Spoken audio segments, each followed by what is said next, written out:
Welcome in, ladies and gentlemen, to Joe Cannon Stadium, where the Baltimore Dodgers set to take on the Alexandria Aces.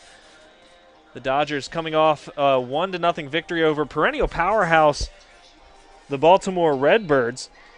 In that game, the Dodgers got the victory despite having just 2 hits. Yeah, not able to produce much on the offensive end, only hits coming from Colin Berg and Brandon McElwain. But Coach Juan Waters, I talked to him after the win, he was not too terribly concerned with the lack of offensive production over the first 2 games. He said to calm down and relax, that the bats are going to start ringing. But the real focus of that win last night was truly the great pitching from the Baltimore Dodgers staff. Yeah, just 4 runs in those 2 ball games. By the way, I'd like to introduce Joey White. We didn't properly introduce him here before the game, but this is Joey White. That was the voice of Joey. If you were with us yesterday, you heard Connor. Both of them are new to the Dodger family this year. You'll see them quite a bit doing stand-ups and interviews. But to your point, the pitching staff had a fantastic day. Josh Hedgka went 5 2/3, gave up just 4 hits, walked 3, struck out 6, didn't allow a single run. Sikowski, same story, 3 1/3, 3 hits, no runs scored, a walk, and 3 strikeouts. But, of course, with great pitching, you're going to have some great defense. And the aforementioned Connor Newcomb got a chance to speak with center fielder Jaron Shelby, who he came up with a fantastic catch in center field. Again, if you're following us on our Facebook page, you've seen the picture, and he got a chance to talk to him about that catch before today's game.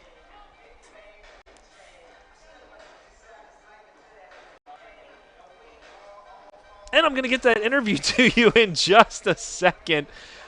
New program here, new software that we're using, and it's going to take me just a second to get stuff worked out. I apologize for the bit of delay here. Of course, it doesn't help when the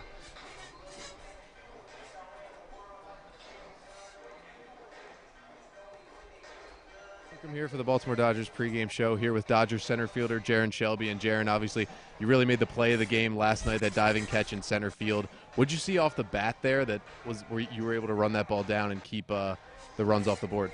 Oh, well, yeah, I seen it was a high ball, so it just kept diving. It was real high, so I just kept running in. Me and Austin, he was running. The last second, just called it, and then I'm happy to make the play, so it was pretty good. Now, what'd you think of the pitching performance you guys got from Hedgka and then Sikowski? Really only used 2 pitchers to go the full 9 innings and give up no runs yesterday. I think they did amazing. You know, those sidearms, they really threw the Redbirds off, and they did their job. They were completely dominant, and they helped us out a lot to keep it 1-0. So. Now, after you made that diving catch in the outfield, it looked like there was a little confusion between the fielders. Did not everybody know you came up with the catch, or what was that about? It seemed like you guys were kind of delayed coming off the field. Yeah, I don't know what that was. I made the catch, and then I was sure it was 3 outs, and then I saw everybody just standing around. I was like, wait, what happened right there? But I didn't know, and then I honestly don't know what happened, so we just jogged it in after that. Now, obviously, the defense and the pitching was great yesterday, but the offense only got the 1 run. It was unearned in the 3rd inning. So what kind of adjustments you guys going to make to maybe get some more runs on the board today against the Aces? Well, we were making contact yesterday. It's just a matter of fact that the ball's getting hit to the right spot. So it's the 2nd game of the season. It's still early, so once we start the bat swinging, and then everything's just going to roll from there. So. All right, thanks, Jaron. Appreciate it.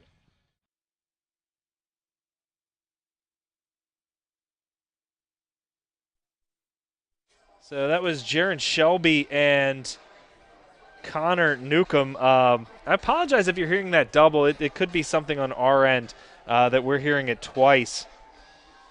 We might be hearing the stream and the video just a little bit delayed, so we might be hearing the stream when we're listening to that. So if you're hearing it twice, we apologize. Hopefully that's not going to continue, and if it does, we're going to have to make some more adjustments for next Monday's game. So let's move on to today's game, and let's talk about the Alexandria Aces just a bit. The Alexandria Aces coming off a victory 10-3 in yesterday's ball game over the DC Grays, and in that game, they absolutely raked. They had 10 hits in it was 9 hits in that ball game, but 11 walks and 10 strikeouts is the number I was looking for.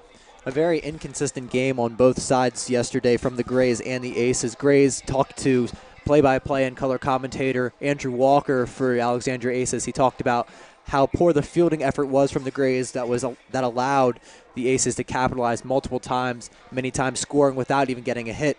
And so that was just a real testament to the way that game went yesterday. But this is an Aces team that's going to be able to put a lot of runs on the board, something that the Dodgers have been unable to do so far. We'll see if they are able to keep up. And now the Baltimore Dodgers will be sending to the hill Mark Watson. Watson from Orlando, Florida. He's going to be starting. He plays for Jackson State. And originally we had gotten word that we were going to have a different starting pitcher. Why in the world is the name escaping me for just a second? Casey Gast. Casey Gast. Oh, my goodness. I'm having a bad day right now. So Casey Gast, we had originally thought he was starting. So we talked to him about this Aces team, a little bit about the game yesterday, and kind of his approach to when he's starting a game. Joey White here alongside today's starting pitcher, Casey Gast. And Casey, after a year at Chesapeake College, made a transfer over to Southeastern, had to sit out a year this year as a redshirt. What were you able to learn this year from being around such a really solid team? Well, I mean, obviously having the opportunity to learn a lot with the upperclassmen that we had, the level of talent that we had, that made a huge difference for me. Learning not just about baseball, but about how to conduct yourself in an elite program. So that definitely made a difference for me. Coming into next season, what are you looking for your role to be? What are your coaches looking for from you in next season? Well, obviously being a guy that can drop down, that will play a major role in how much I throw. I mean, obviously I'm looking to see as many opportunities as I can on the mound, and whatever slot that comes from is more up to the coaching staff than me. For me, it's just about perfecting both slots, trying to give myself the most opportunities possible. Yesterday we saw a lot of really great defensive plays made behind the pitching staff. When you're as a pitcher and you see a guy out there, putting 3 guys out on a stolen base or making the diving catch to kind of save the game, how does that make you feel as a pitcher? Does it make you feel more comfortable? Yeah, I mean, absolutely. There's a level of confidence that comes with knowing what you're able to do as a pitcher, that when you execute your pitches, you're going to get outs. Obviously, sometimes you'll have balls that drop that shouldn't drop, and in the case last night, we saw a lot of balls that should have dropped that got caught. So the more of those that you see, the better off your team is going to be, the more likely you're going to have a chance to win a ball game at the end, like we did last night. Now, I was doing a little research on you. I was able to try to find a couple interesting tidbits. And favorite baseball player, Steve Carlton. What makes you think Steve Carlton? We're almost not old enough to even have seen Steve Carlton before. Well, I mean, as far as left-handed pitchers go, you can't get much better than Steve Carlton. I mean, with the command, the velocity that he had, the ability to use multiple pitches, throw them for strikes at any point in the count, that's something I think any pitcher at any level can aspire to. Also, favorite baseball team, Boston Red Sox, right? Yes, sir. I knew we were going to get along well. Thank you very much, Casey. Thank you. So that was Casey Gast talking with Joey White. Joey White sitting right next to where the starting lineups are about to be introduced here. So we're going to go to public address announcer Billy Goheen. And he's going to give us the lineups for both the Aces and your Baltimore Dodgers.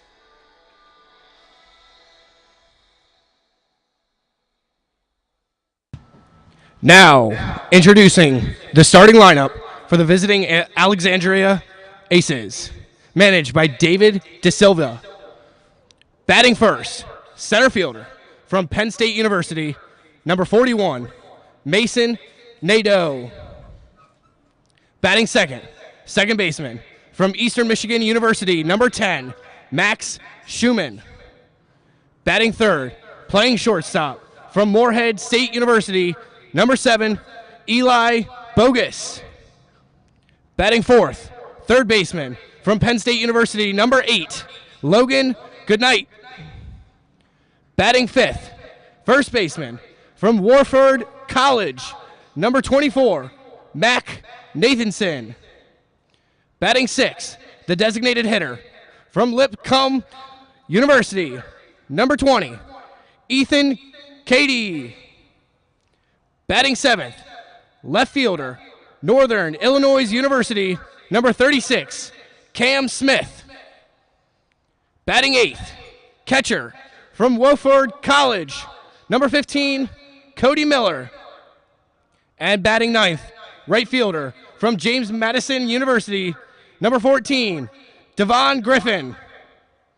The starting pitcher for the Alexandria Aces from Northern Illinois University, number 28, Blake Griffin.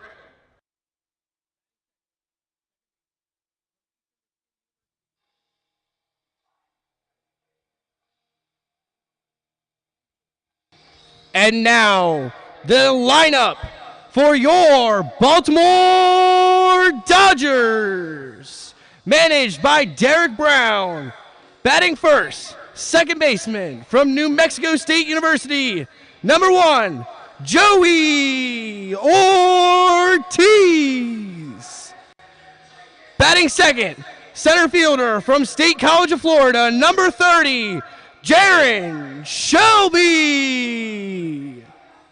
Batting third, playing shortstop from the State College of Florida, number 12, Austin James.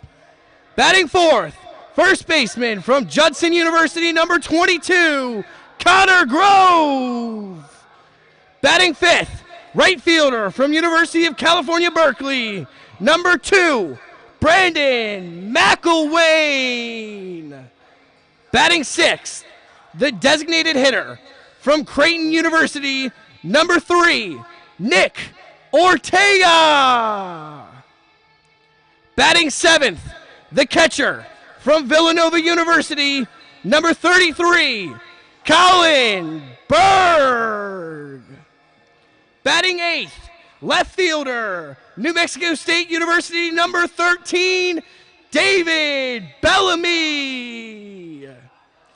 Batting ninth, third baseman from the University of Louisiana Lafayette, number 26, Taj Porter.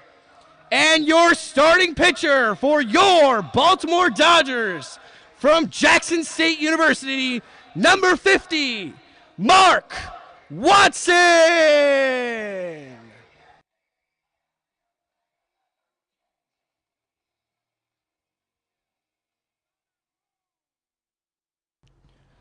Ladies and gentlemen, at this time, please join our players and coaches in honoring America and celebrating our freedom and those that protect it, both here and away.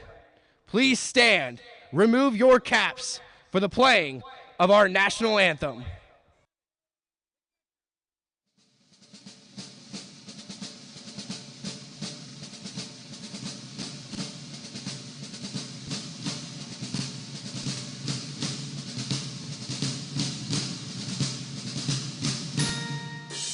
Oh, say, can you see by the dawn's early light what so proudly we hailed at the twilight's last gleaming, whose broad stripes and bright stars through the perilous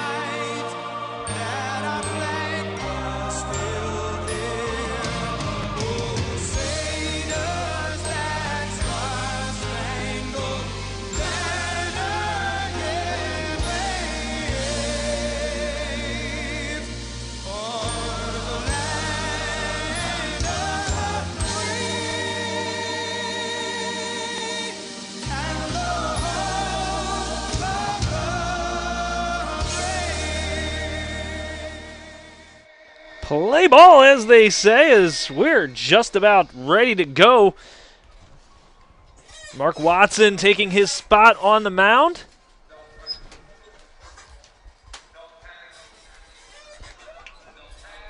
And Colin Berg shaking hands with the home plate umpire as he makes his way behind home plate. And we're getting ready to start here for some Cal Ripken League baseball. The Alexandria Aces coming in 1-0. The Baltimore Dodgers 1-1, looking to both teams looking to get a two-win streak going here in the early going.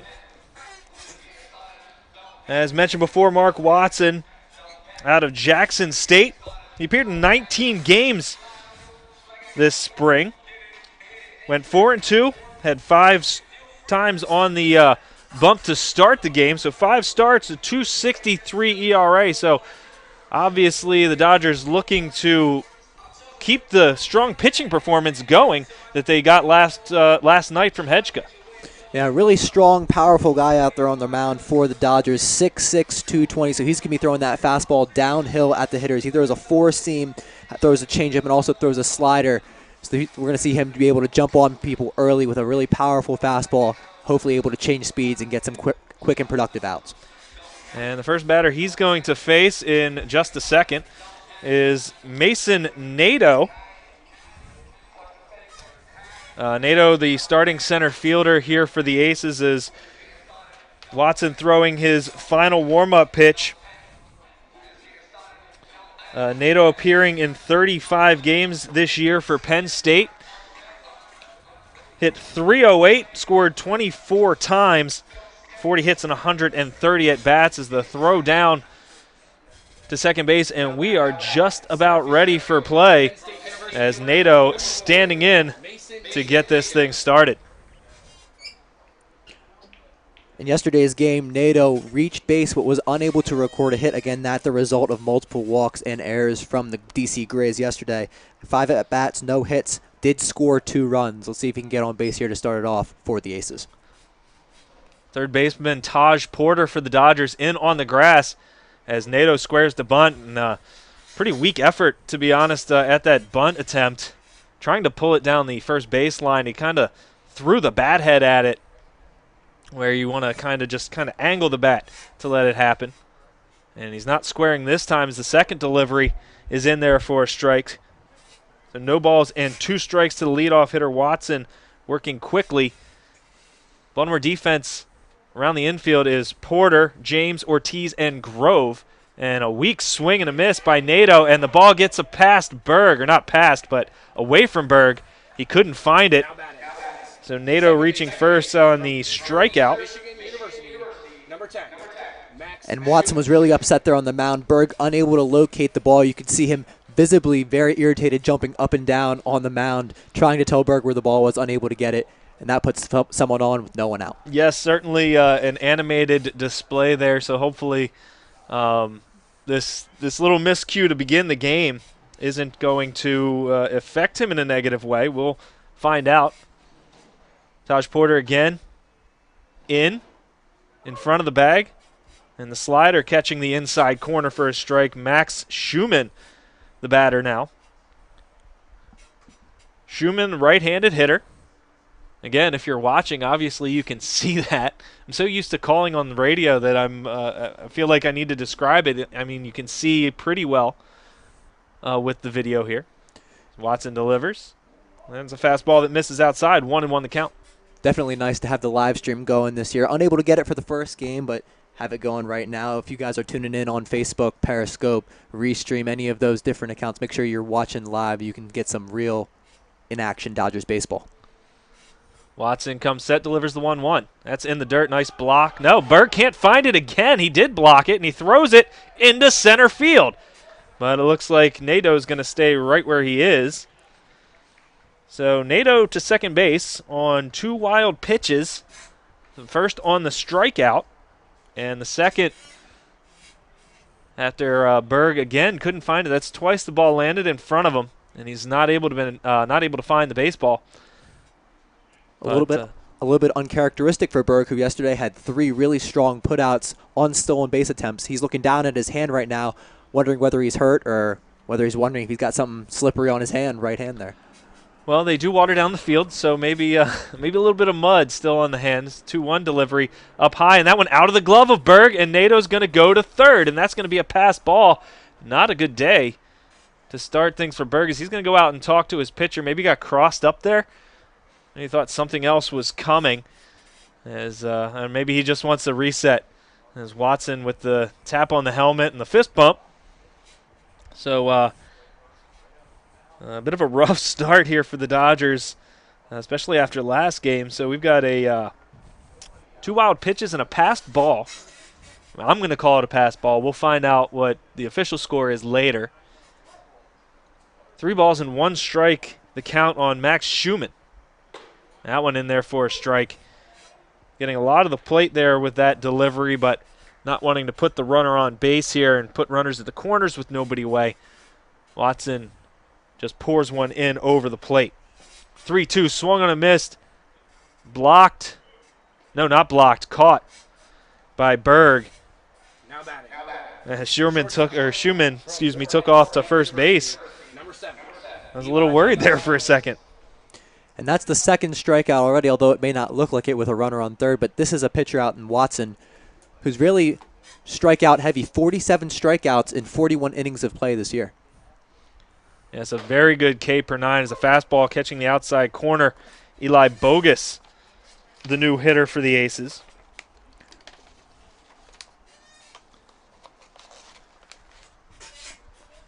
Bogus, another right-handed hitter against the right-handed Watson. Runner at third, 1 away. Fly ball out into right center. Shelby coming over, tries to make the catch on the dive. He's not going to get it. It's going to get past him. It's going to be extra bases for Bogus. Line drive into right center field. It looked like Shelby might have took a not so great angle to that ball. As Bogus reaching second with the RBI double. As Shelby maybe not reading that well off the bat, as he didn't go straight to the ball, maybe came in a step or two before getting across. We saw him make a fantastic play last night. Not able to make the play this time. Watson stepping off the mound after looked like he was going to come set and deliver. Sun's finally shining through after a cloudy, overcast day to begin things. Breaking ball in there for a strike. Logan Goodnight, the hitter. Goodnight, another player from Penn State University. Looking to increase that Aces lead that now stands at 1-0. With a runner at second base and just 1 away. Again, Watson taking his time, making sure he's got his signals with Berg correct, and a ball getting away from Berg again. Looked like a fastball that he tried to block and not able to do so. So going down to third, Eli Bogus. Another wild pitch. That's the third wild pitch thrown by Watson, and the 4th time that a ball got past Berg. And this is a very uncharacteristic day for Berg so far. First inning might have a little bit of jitters in the second home game. Let's see if he can get himself settled back in for the rest. The 1-1 delivery in there for a strike. 1 ball and 2 strikes the count now on Goodnight. With now a runner at third and less than 2 outs. So just looking to get the ball in the air somewhere is Goodnight. The 1-2. That one will miss low, maybe a little bit inside as well. It'll run the count even, 2 balls and 2 strikes. Goodnight at Penn State. Played in 45 games, started 42. Not a big power threat this year for the Nittany Lions.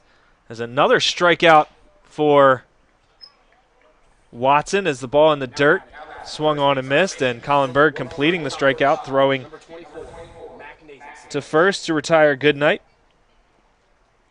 So Watson now has the opportunity to have the extremely rare 4 strikeout inning, as he struck out the side, essentially, with the exception of the wild pitch.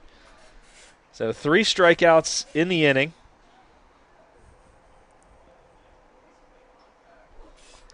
as now standing in Mac Nathanson.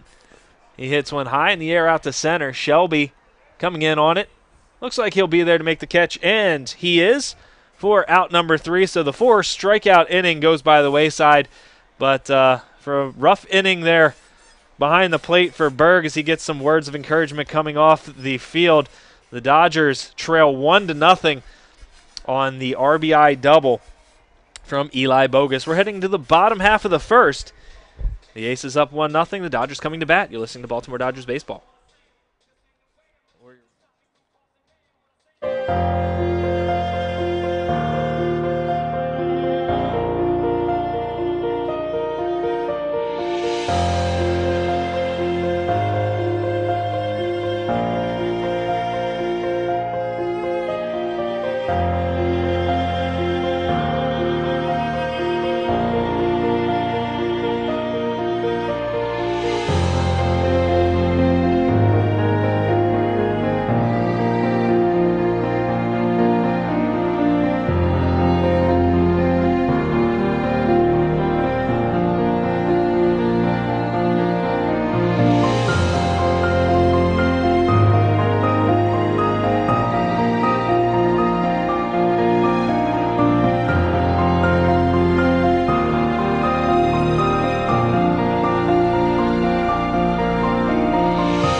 Baltimore Dodgers coming to bat in the bottom of the first inning. Joey Ortiz set to lead things off for the Dodgers, hoping to get this game back even at the very least. Ortiz facing off against Blake Walker, taking the first delivery in there for a strike. Ortiz in yesterday's ball game drove in the only run of the game with a sacrifice fly in the third. But other than that, 0 for 3. A couple of ground outs and an error. As the second delivery to him misses, so 1 ball, 1 strike count on Ortiz. And he hits one high into the air, out into left center field. Over is Nato. He's there. He'll make the catch. You can see the sunglasses from here, those bright orange sunglasses. Yeah, sun peeking out now over Joe Cannon Stadium. A nice sight to see. And up on the mound today for the Alexandria Aces, like you said, Blake Walker, a guy from Northern Illinois University, not normally a starter, coming in today, going to get the full start. I'll tell you more about him in a second. It's Jaron Shelby now standing in the Dodgers center fielder. Highly touted prospect, pops it up on the first delivery over towards third. Good night right there. And he makes the catch. No problems. One pitch, another out.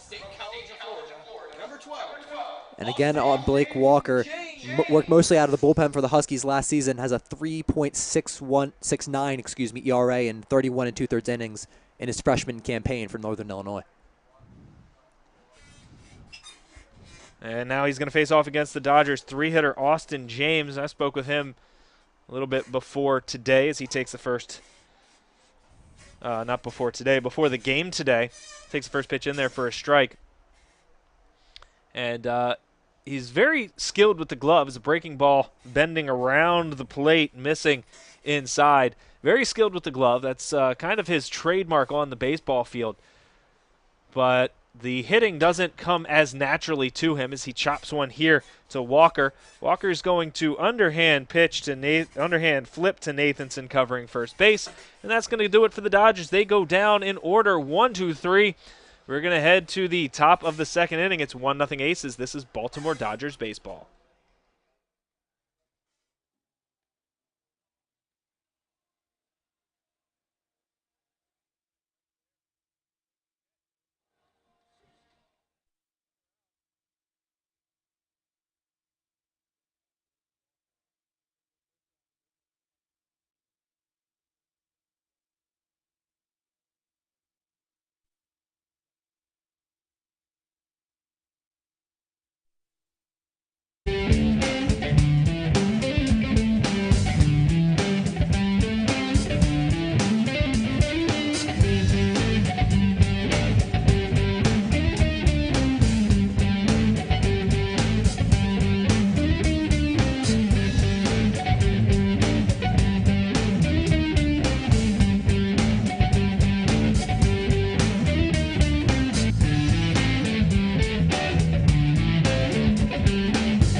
Back at Joe Cannon Stadium, top of the second inning we go. The Aces sending Nathanson, Katie, and Smith to face off against Watson. So hopefully, we're going to hope that Watson can have the same success he had striking batters out as the first delivery, missing outside to Nathanson. But maybe not as big problems handling the ball behind the plate. The 1-0 will miss down low. Mac Nathanson made the last out last inning. My apologies, I did not write that down. It's Katie Smith and Miller are going to be the batters, as Katie now takes another ball, 3 balls and no strikes. And a 4-pitch walk as that delivery up and away. Northern Illinois University, number 36, Cam Smith. Cam Smith standing in, left fielder for the Aces.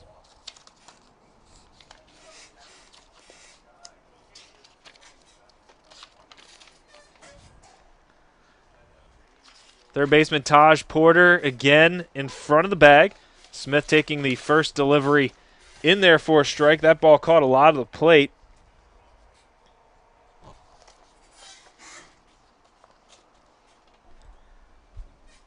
Smith, coming out of high school in 2016, was rated the number 5 outfielder in the state of Virginia. And the number 46 player overall. Fastball will miss here, evening count at a ball and a strike.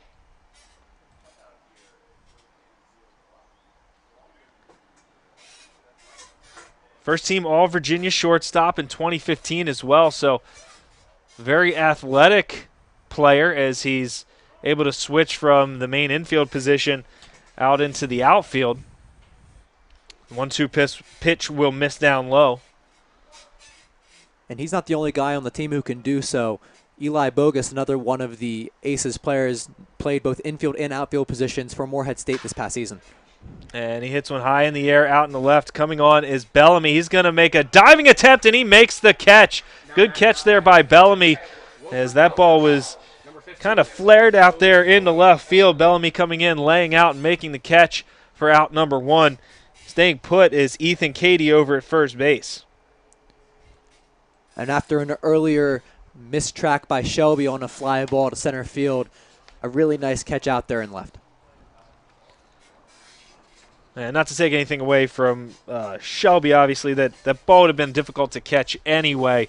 It probably had to have been a perfect route to be able to get to that ball. As the first delivery to Cody Miller in the dirt. And a good block there by Berg. As Cody Miller, playing 34 games. And a throwaway here by Watson. As he tries to pick off Miller. I was looking down at my notes.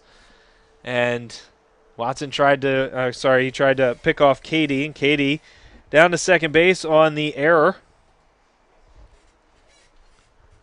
All right, I'm going to stop looking at notes. Because clearly things are just happening a little too quickly.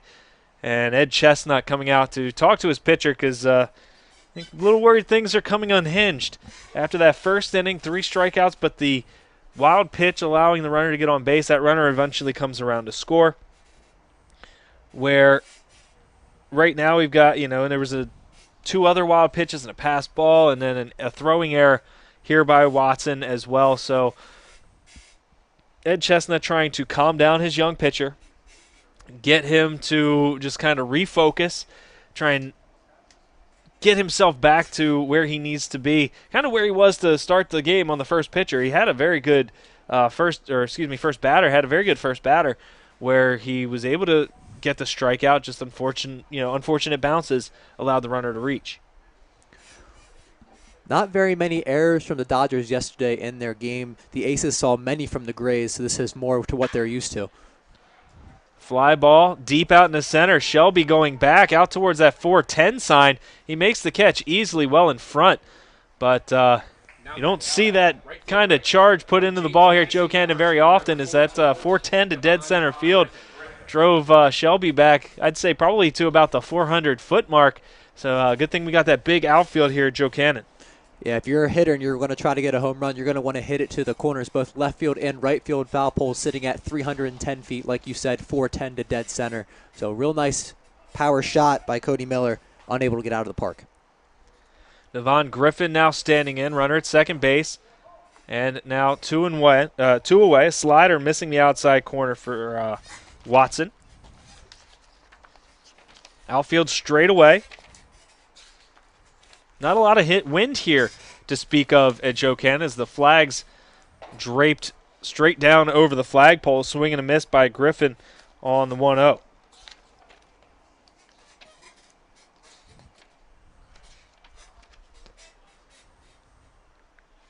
Griffin out of James Madison University down in Virginia. Awaits the 1-1. That one will just miss inside as Berg trying to frame that for his pitcher. 6'1", 180-pound righty is Griffin. As Watson checks the runner at second base, and he'll set to come home. The 2-1. That's another slider in there for a strike. That visit from Ed Chestnut seems to be doing the trick, as Watson has been showing pretty good command here in these last couple pitches since Chestnut went out to talk to him. So he's going to step off again here. Him and Berg again not on the same page. As I say that visit from Chestnut seemed to be doing the trick. Sometimes one error can snowball into a multitude of errors. That's what happened for the Dodgers early. Chestnut was able to calm that down a little bit, as there's a fly ball out to right field. McElwain makes the catch to get them out of the inning. And that'll do it for the Aces. As Joey just said, that's going to do it. It's 1-0 as we head to the bottom of the second. This is Baltimore Dodgers baseball.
Connor Grove now standing in for the Dodgers. We start the bottom of the second inning.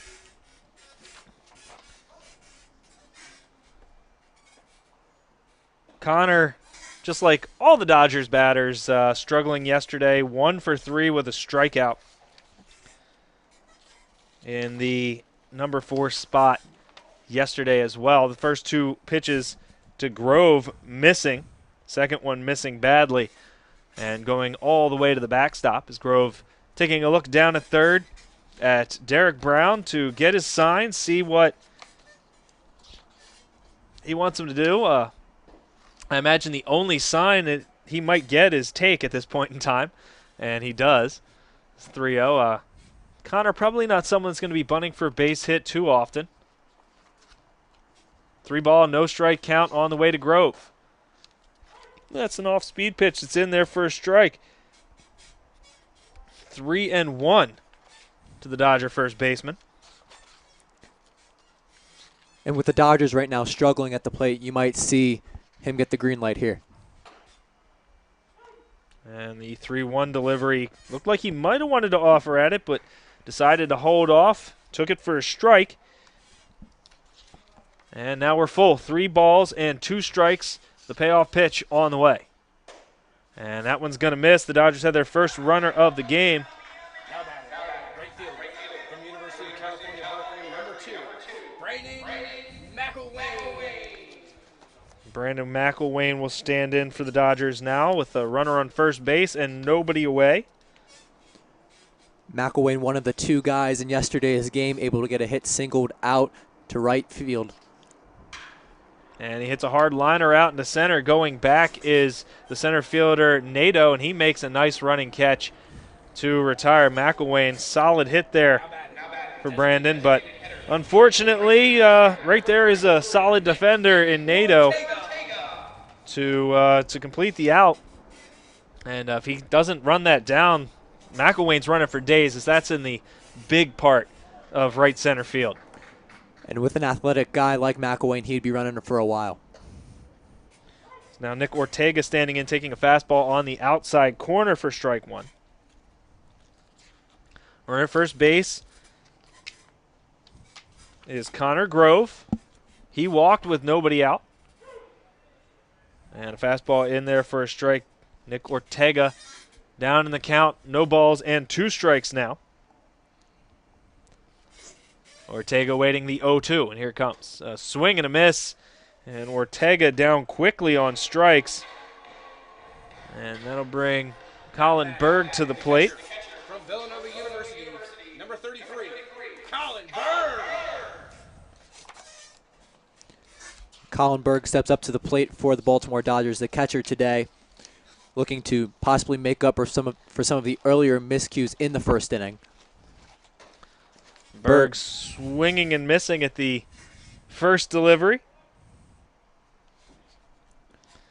Now Blake Walker in 2014 named to the WWBA World Championship All-Tournament team. So a few accolades to his name. And the 0-1 will miss. A close pitch. Good take there by Berg. Outfield shading Berg to pull just slightly. As Walker comes set, and he'll deliver. And that one will catch the strike zone. A ball and 2 strikes on the Dodger catcher. Berg, the other guy in this lineup that accumulated a hit yesterday, only a pair of singles in the game, where the Dodgers still pulled out a 1-0 win. And they trail this one 1-0 as the 1-2 pitch on the way. A little fister out behind second base, and coming on to make the catch is Griffin. And I actually thought off the bat that was going to get down for a base hit. A little fister.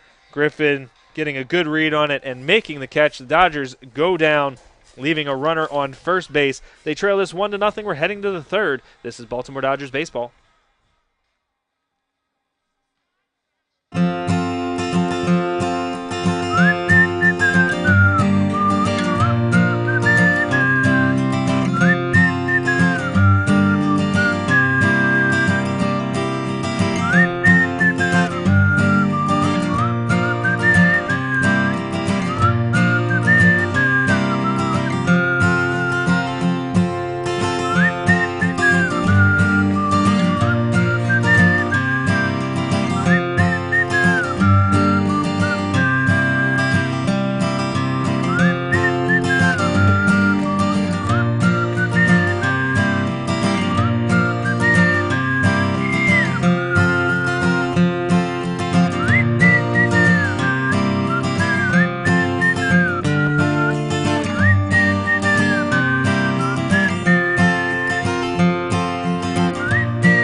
Mason Nato coming back to the plate to lead off things for the Aces here in the top of the 3rd. Nato striking out his first time, but reaching first on a wild pitch, eventually coming around to score on the double by Eli Bogus. Bit of a weird stance here as he holds the bat down by his waist. And the first delivery will miss outside. Taj Porter in even with the bag. He'll take a couple steps in as the delivery is coming from Watson, and a fastball will miss the outside corner. Nato was a guy in the first at bat. Did square to bunt a couple of times, so Taj is wary of that. And with that low stance where the bat is right around his waist, like you said, he could be more concerned. The 2-0. High pop-up out behind second base. Actually, a little further than I thought, as Shelby is going to make that catch about medium deep center field. As Ortiz was drifting back, it looked to me like Ortiz might be able to make a play on that out behind second, but Shelby coming in to make the catch. And one away here in the top of the third, as Max Schumann now standing in. Schumann, the second strikeout victim of Watson. He, however, did not reach base. Ground ball up the middle. Diving stop there by James. His throw to first is not in time, as Schumann getting down the line quickly. James, great diving stop. Looked like he might have had a little trouble pulling the ball from the glove. Maybe a little bit of a double clutch. It's hard to tell sometimes live. It would be great if we had instant replay here, but unfortunately we don't. But we have a runner on first base with an infield single in Max Schumann. And Eli Bogus standing at the plate. First delivery. Swing and a miss way out in front was Bogus. Bogus driving in the only aces run earlier in the game. The first with a double out in the right center field. Schumann taking a considerable lead off of First Grove, trying to hold him on. Middle infield for the Dodgers at double play depth. As the 0-1 is in the dirt and the runner off. And a throw into center field again from Berg. But again, no advancement. Stolen base. Well, actually, I'm sorry. That's a wild pitch, as he didn't take off until the ball hit the dirt and got away from Colin Berg. So another wild pitch in the ball game allows Schumann to get down to second base. And actually, Berg didn't let that really get away from him. You don't typically see runners run in that situation. The ball didn't get too far away from Berg. Breaking ball chopped down the third baseline, and looks like a foul ball off the foot of Bogus. There was no call originally, but Bogus limping around outside the right-hander batter's box, so I think that got the attention of the umpires. They called a foul ball, and he'll come back to the plate with a bit of a bruise, and 1-2 count. Once we're ready for play, is Colin Berg again discussing some things with Watson, whether it's signs with the runner on second base, which they've already had, but you know, sometimes you forget or you misread signs. That happens from time to time. Is now Eli Bogus standing in with a 1-2 count. Watson sets.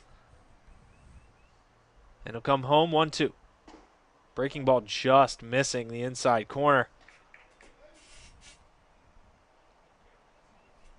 2 balls and two strikes to count on the Aces. Shortstop. Looking to deliver yet another run from second base. And the delivery. Ground ball up the middle. This is going to be a little bit easier for James as he gets the nice hop up into his stomach. Throws on to first to easily retire Bogus. And Logan Goodnight will stand in. Goodnight striking out his last time. One of the 3 strikeouts that Watson recorded in the first. And with a runner at third base, is Schumann advancing on the ground out, needing a base hit to score that run. Fastball is going to miss just a little bit low.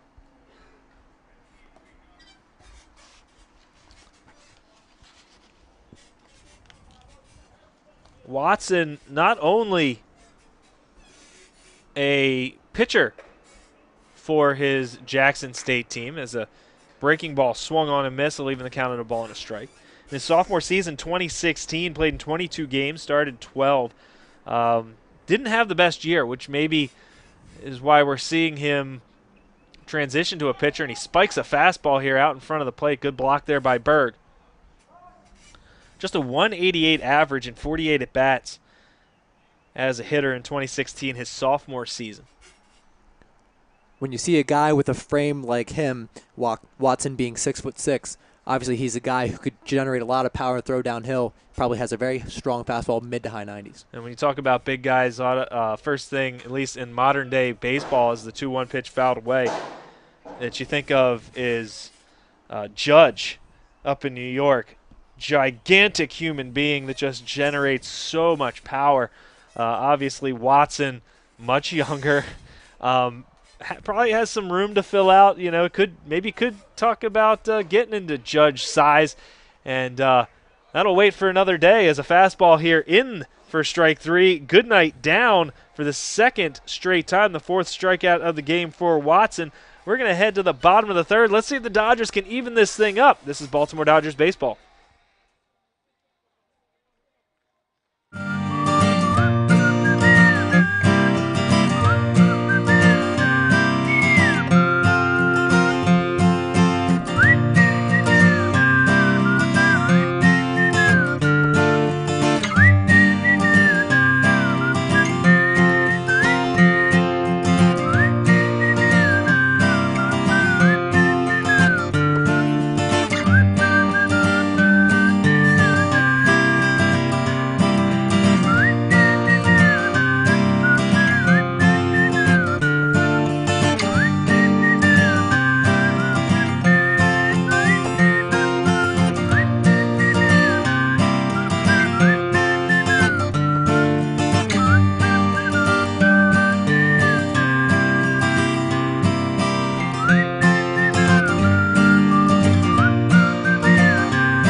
David Bellamy standing in now, or, well, will be standing in here in just a second as he takes a spot in the left-hand batter's box. Face off against the right-handed pitching Walker.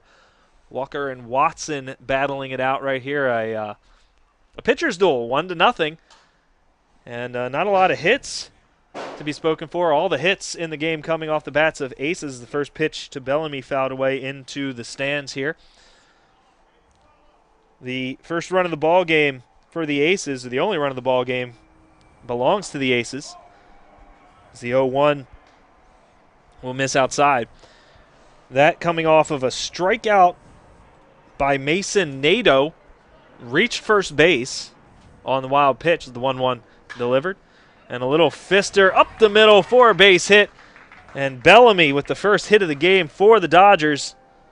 Now batting, third baseman. Got that one in on the hands a little bit, but it was able to power it out into center field. Number 26. Nadeau reaching first after a strikeout. Went to second on a wild pitch. Third on a pass ball and scored on the double from Bogus. As Taj Porter now standing in, something you don't see very often is batters standing in the front of the batter's box, as Porter is, and he's going to square to bunt and pull back and take one outside for ball 1. Bellamy, the runner at first, with the first hit of the game for the Dodgers. Porter maybe looking to get him over as he pulls back another bunt attempt and takes it for a strike. Can't tell intentions all the time. Could just be taking until he gets a strike right there. We'll see if he's still bunting here. And he is, as the delivery, he reaches for the bunt again. Not the best bunt attempt as he kind of jabbed at it with the bat. Instead of, as they say, accept it. Accept it with the bat. Just let the ball come to the bat and just kill it. Kind of tried to jab it, fouled it away. In the left side dugout there, teammate Grove made a nice catch on that bunt attempt. Got it out of the air. Porter Now fouling one off into the parking lot. I don't think that was in any danger of hitting any cars. 1-2 pitch on the way. And that'll miss low. 2 balls and 2 strikes on the Dodger third baseman.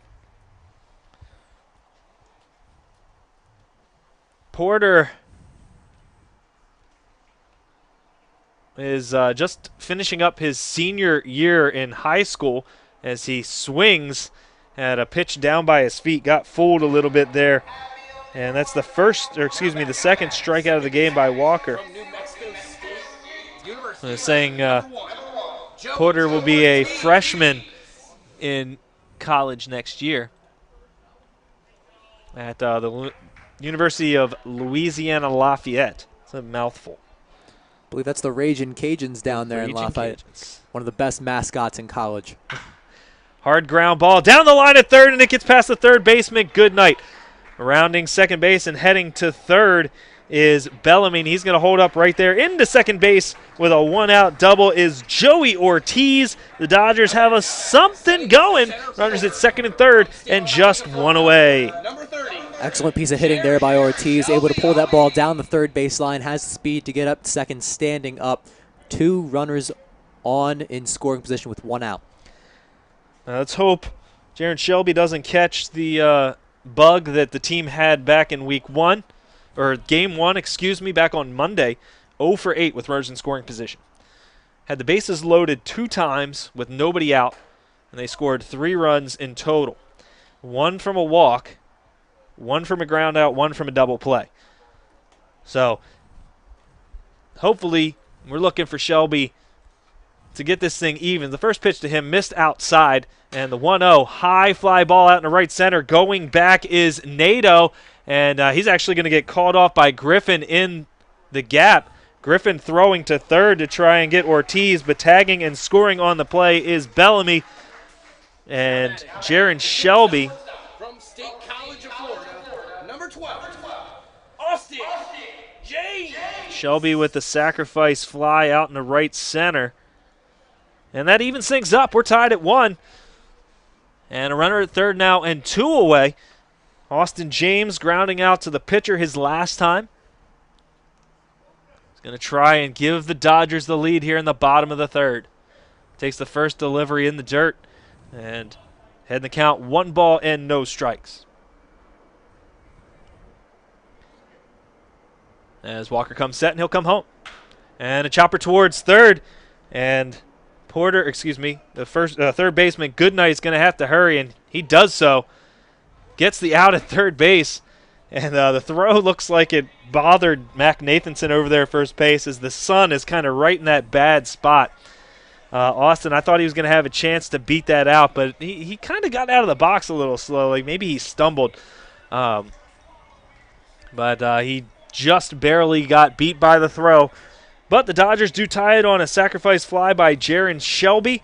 We're going to head to the 4th inning. This is Baltimore Dodgers baseball.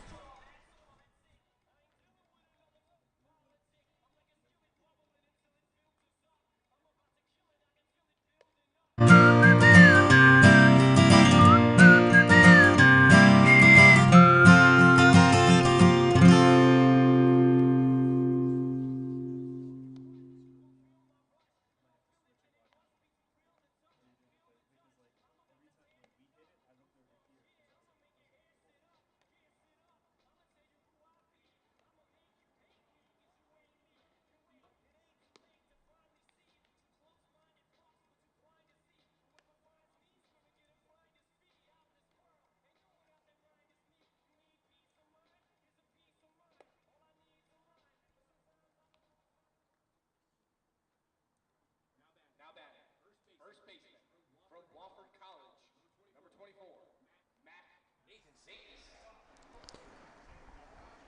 We're going to do a little bit of a role reversal here at Joe Cannon Stadium. Joey White here, going to be doing a little bit of play-by-play. Color commentator, Rob Stadnick. Just want to make a quick note. I don't know if you guys noticed. New catcher in the game for the Dodgers, Alex Wolansky, now behind the plate. As Berg, you mentioned earlier in the game, he was kind of looking at his hand and we're trying to talk over top of this graphic here. Now we're back on the regular screen. So something must have happened to Colin Berg. Alex Wolanski now in the ballgame.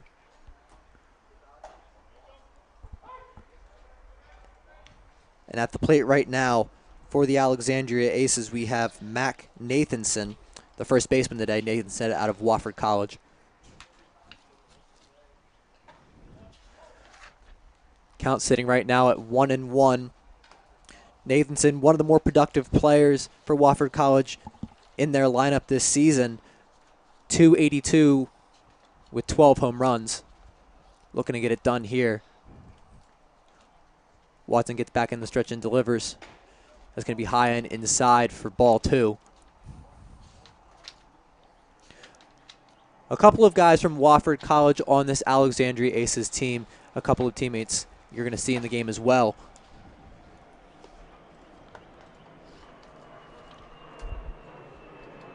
A delivery that goes down the third baseline. Taj Porter fields it cleanly, fires, gets it low. Grove is able to scoop it cleanly for the first out at first base. Yeah, nice play there by Porter. Had to range all the way behind the bag on the line and able to get the strong throw across the diamond for the out.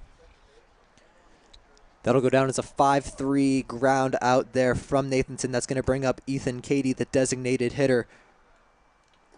Last time Cady was on base with a walk, able to get to second on a throwing error, trying to get him picked off at first.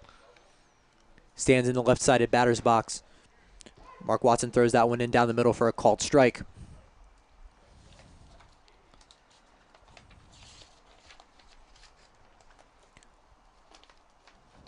The 0-1 delivery comes in. That is very outside in the right batter's box. That ball 1.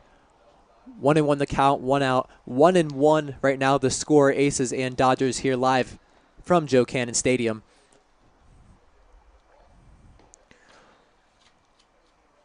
As Rob mentioned, Wolanski now the backstop for Watson. He sits back and delivers. That's going to be low and inside for ball 2.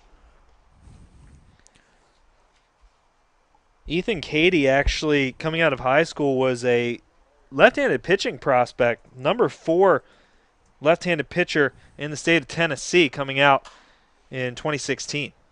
He fouls that one out behind the bleachers on the third base line. 2-2 the count. But obviously getting the start here as the designated hitter. So as a pitcher to start as a designated hitter, you've got to be able to swing it. And growing up, I remember that being the case a lot of the time. Some of your best athletes were your best pitchers and your best hitters. Not necessarily as common here in the college level. Still good to see it out there from the designated hitter. The 2-2 pitch gets chopped to the first baseman, Grove. Watson has the fielder's position, touches the bag at first to get the second out of the inning. Yeah, that's not always an easy play, as Connor Grove had to range into the hole there and overhand throw to Watson and make sure he lead him. Is now Watson dropping the baseball. As good thing he did that now instead of just a second ago. Taj Porter getting the ball back to Watson. Watson having it drop. Ed Lopez warming up for the Dodgers down the third baseline. After the 3-1 ground out, we have Cam Smith at the plate. Last time Cam Smith was up, he flew out to left field. He takes that first pitch in for a called strike. 2 outs right now in the top of the 4th inning. The second pitch from Watson outside for a ball. 1-1 the count.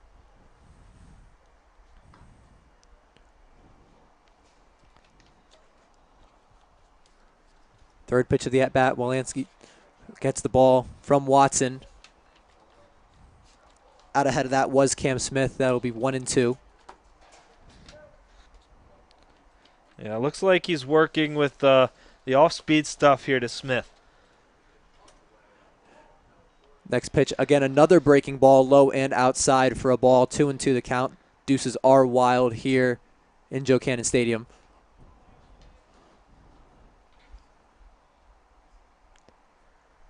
Two and two with 2 outs. Watson gets the sign from his new catcher, Wolanski. Reaches back in, fires.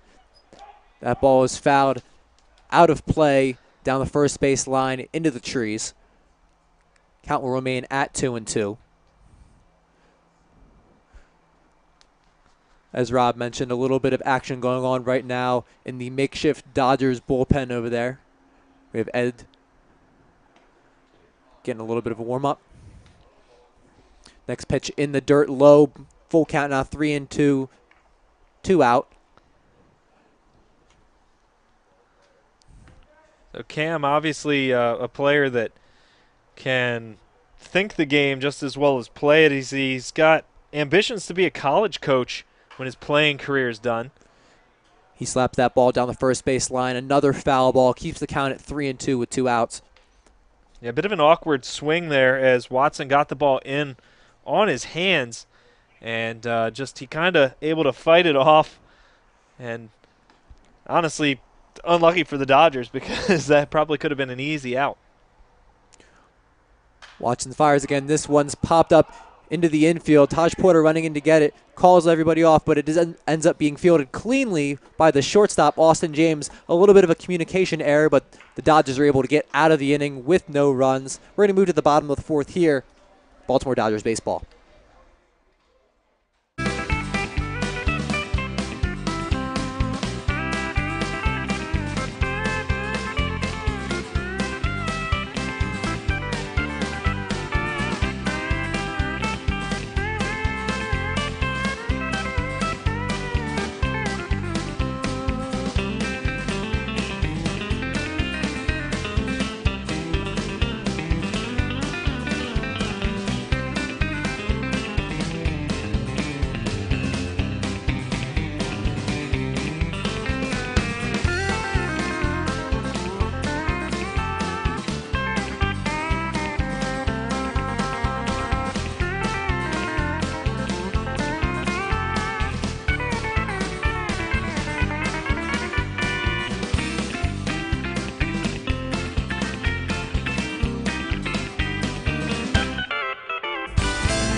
Connor Grove steps up to the plate here in the bottom of the 4th inning from Joe Cannon Stadium. Last time Grove was at the plate, reached on a walk, wasn't unable to do anything with it though, as there are 3 subsequent outs to get out of the 2nd. Grove puts a charge into that one, left center field. Both outfielders come in, unable to make the catch, and that drops for a single for Grove. Thinking about taking 2, goes back to first wisely to get the first hit for the Dodgers in this inning. Number 2, Brandon McElwain. As Brandon McElwain steps up to the plate, looking to add on to the Dodgers' efforts here in this inning. Yeah, Connor Grove there, getting that into the gap just enough to be able to get the base hit. Maybe not everything on it. Didn't exactly barrel it up, but enough to get the hit. Oh. And that pitch goes high and tight to Brandon McElwain. He ducks out of the way, but it ends up hitting his bat for a called foul ball. Unfortunately, that'll be 0-1 the count. As you hear the gasps from my color commentator, Rob Stadnick.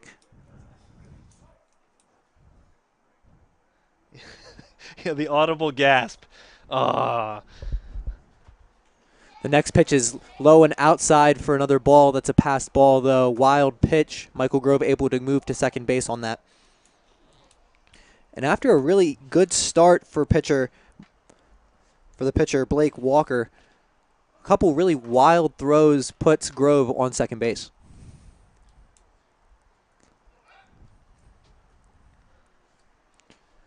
Yeah, Connor Grove,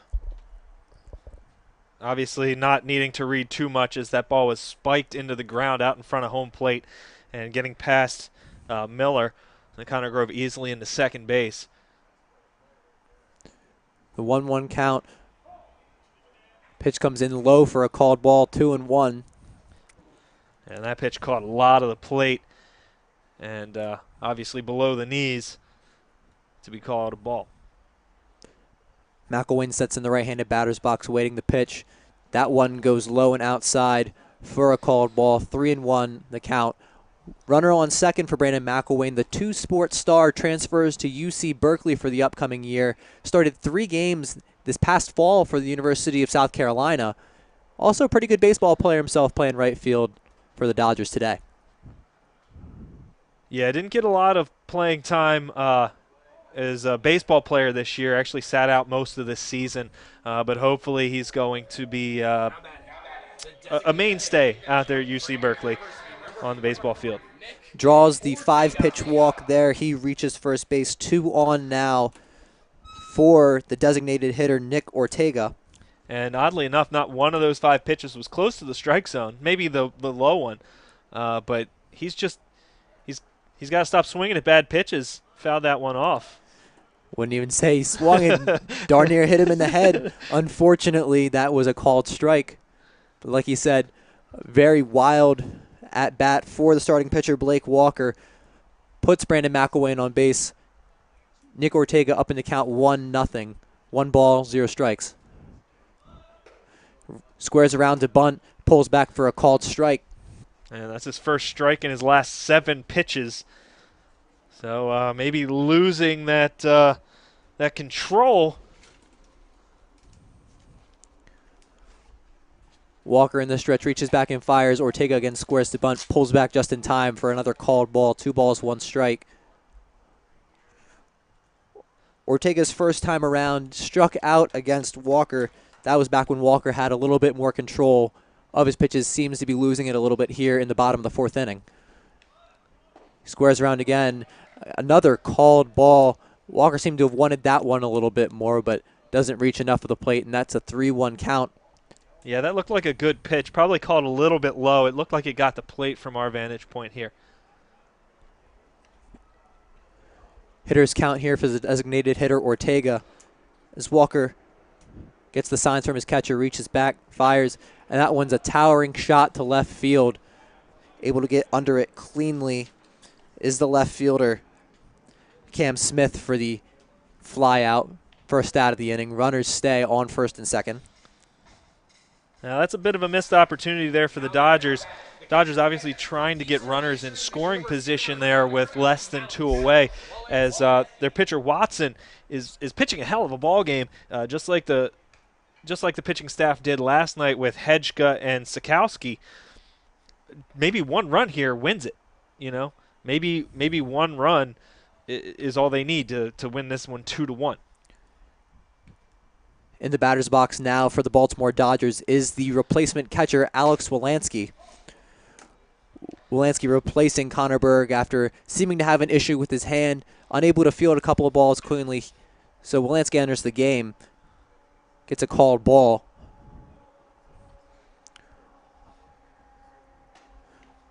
Wolanski swings through the second pitch, called strike. A member of the Dodgers last year, played in 22 games, hit .238 with 15 hits, 5 RBIs. Yeah, Alex, if you were lucky enough to come to the game and get a magazine, Alex was actually our feature story. It will be up on the website at the end of the week. He was our feature story. Very dedicated ball player from the time he was very young. Wolanski checks his swing on the next pitch, but it is called a strike. 1-2 the count, 1 out here in the bottom of the 4th inning. 2 on as pitcher Blake Walker looks to get the signs from his catcher. Reaches back and fires it on the outside for a called strike. That it will be a strikeout looking for Alex Wolanski, 2nd out of the inning. Now batting, left fielder from New Mexico State University, number 13, David Bellamy. Up to bat now in the left-handed batter's box, David Bellamy from New Mexico State, the teammate of Joey Ortiz, who produced the double earlier in this game. Yeah, it's kind of interesting. You see guys that come from the same team. You don't want to say there's cliques, but they definitely like to hang with each other. Bellamy flies that one out into right field. Will be fielded cleanly for the 3rd out of the inning. That's going to do it for the 4th. We're now going to send it to the top of the 5th inning here Baltimore Dodgers baseball.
Cody Miller takes the plate here in the top half of the 5th inning, excuse me, as pitcher Mark Watson looks to go up and down the order one more time.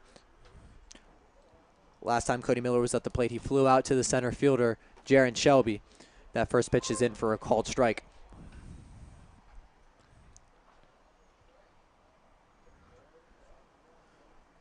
After an early struggle in the game, Watson has been able to calm down, be able to produce really well. Second pitch swung through for another strike. Might have been tipped into the glove of catcher Wolansky. Yeah, you mentioned earlier in the game that Watson, a big strikeout pitcher, since the first inning, no strikeouts. That pitch roped past the third baseman into the left field. Taj Porter unable to get a glove on that. That puts Cody Miller on first.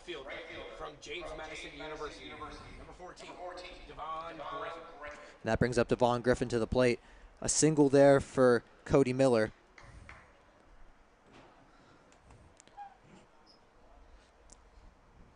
Griffin, the right fielder here for the Alexandria Aces last time, flew out to the Dodgers right fielder Brandon McElwain. Watson reaches back and fires, throws that one outside for a called ball. Yeah, the last time Griffin was up, there's a lot of sun out there in right field that McElwain had to deal with coming in to make that catch. Now the sun has gone down. The light's starting to take effect.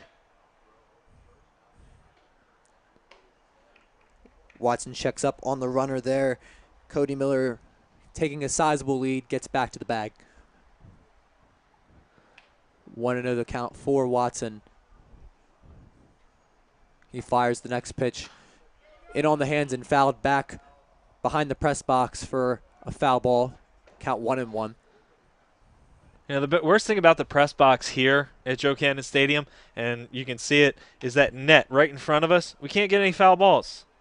Like, how are we supposed to auction these souvenirs off after the game?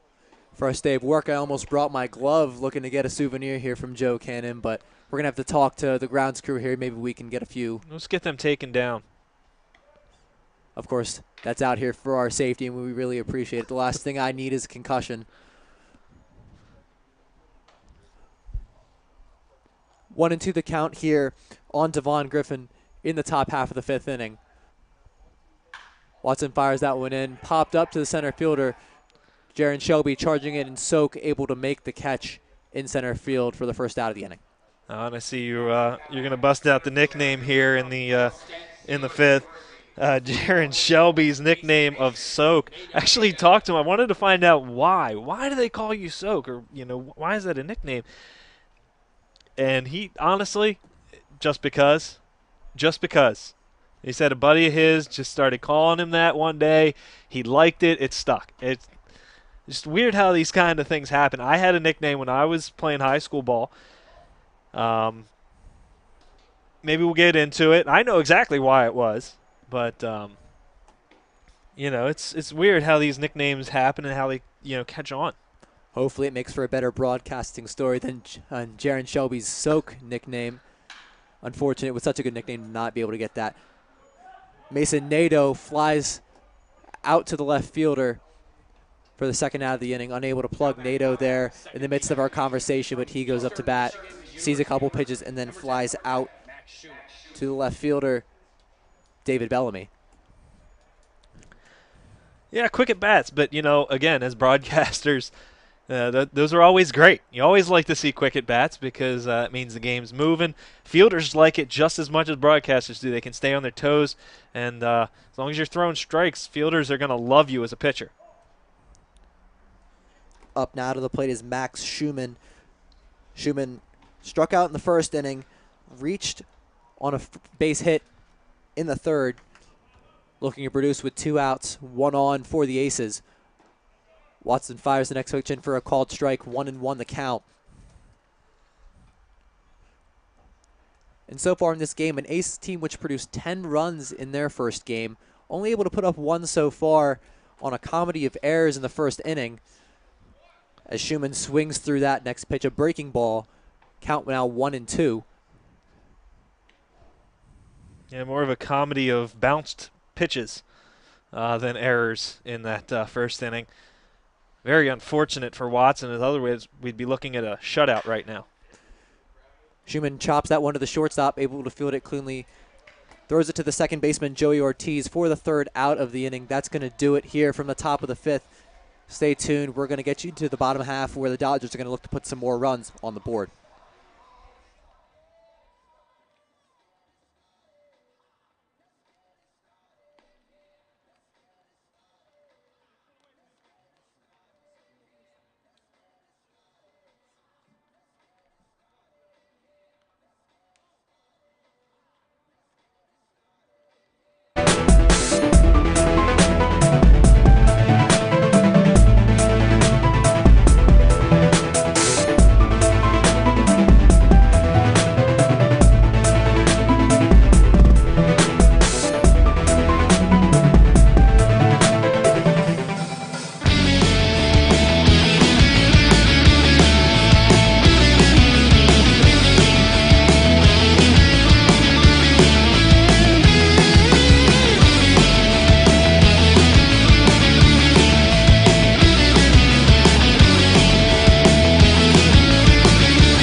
Taj Porter takes the left-handed batter's box.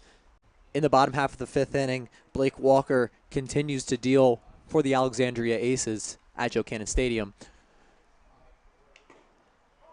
Walker reaches back and fires for a called ball. Let's say Taj Porter, switch-handed hitter, or a switch-handed hitter. A switch hitter for the Dodgers. Actually one of 2 that the Dodgers deploy. The other one not starting here today. That's Brian Tego.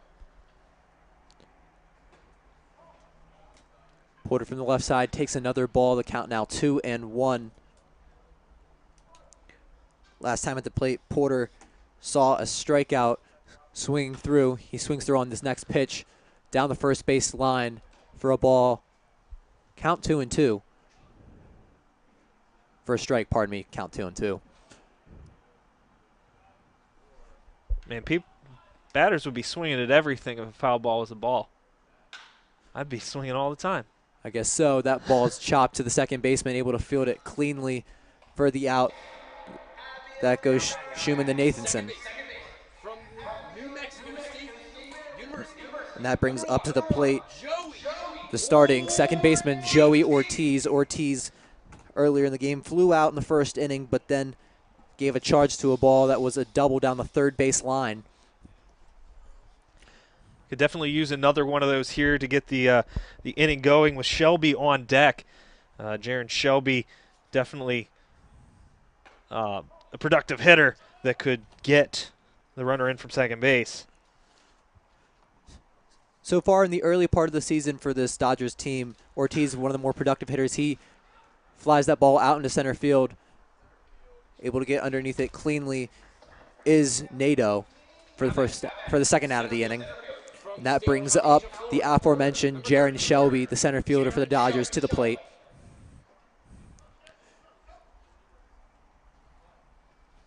Now, not all is lost. Shelby coming to the plate has a good bit of pop, as we haven't seen one leave the yard here at Joe Cannon Stadium yet this year. We saw it earlier in batting practice. Shelby roping them off the left field wall, able to get a couple over the fence there by the NCAA logo in left field. I haven't seen anybody hit that water tower yet. I'd love to see that right now. Shelby will give it a shot. He actually rips that ball in between the gap and shortstop and third base for a single. He actually thinks about turning two, able to get back in time before getting the out. Shelby on first, and that brings up the shortstop, Austin James. I thought Shelby definitely could have gotten in there. He's also got some speed to go along with that power. I definitely think he could have gotten in there on that double. He was running pretty hard out of the box. I think maybe taking that a little too conservative, considering 2 outs here. You might want to try and stretch that to give Austin James an opportunity to drive you in with 2 away. That's the perfect time to take the chance. James takes a call ball for a 1-0 count. Second pitch comes in for a called strike, goes right over the plate. As we mentioned, James not necessarily known for his bat, more known for his glove, grounded out to the pitcher as well as the third baseman in this game. He squares around for a bunt down the third base line. That one clearly goes foul. Yeah, trying to do anything to kind of jumpstart the offense here. That's what happens. That's what happens when you struggle. You start to press. You maybe start to do things, little things that'll just kind of jumpstart your offense. A hit in the scorebook is a hit in the scorebook. They always say, looks like a line drive in the book. That's true. Once you start getting those hits, it's a feeling you get as a hitter that just kind of allows you to continue that momentum. 1-2 the count with 2 outs as James hits that off the shortstop's glove. That goes out into left field. Hard hit by James. Not sure what they're going to rule that in the scorebook, but that puts 2 on with 2 out for the first baseman, Connor Grove. And they did rule that a hit. The 5th hit came up on the scoreboard. It was a hard hit ground ball, kind of short hop bogus there. And again, certainly it was definitely a hit. It was a difficult play for Bogus. Certainly not one he could get in front of. It would have been a pretty spectacular play to make.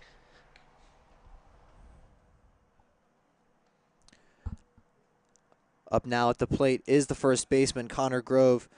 Grove reached base earlier with a single. He's going to look to do a little bit more damage than that, although a single would probably bring home the speedy Jaron Shelby sitting at second base. The first pitch from Blake Walker in for a called ball.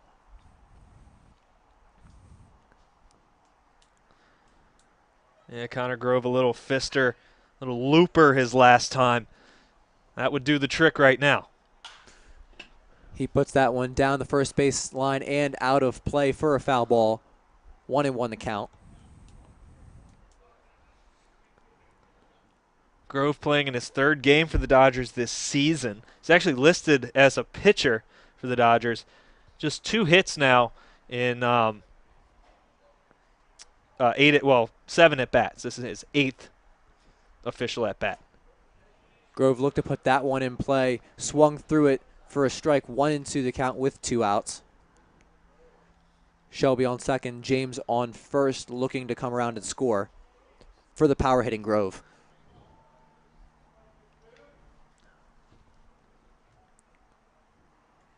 Walker looks to get out of the jam with this pitch, reaches back and fires, and that one's again slapped out of play, a foul ball down the first base line.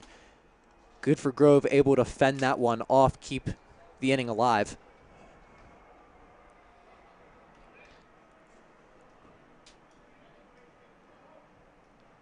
Sun setting beautifully in Joe Cannon Stadium, Hanover, Maryland, as the Dodgers are trying to put one on the board here. And down the third base line, that one is fielded and thrown in time. Nathanson gets Grove out at first base. That's going to do it for the bottom half of the 5th inning. Stay tuned. We're going to bring you the Aces trying to turn it around here on Baltimore Dodgers baseball.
Eli Bogus to the plate here in the top half of the 6th inning for the Alexandria Aces. More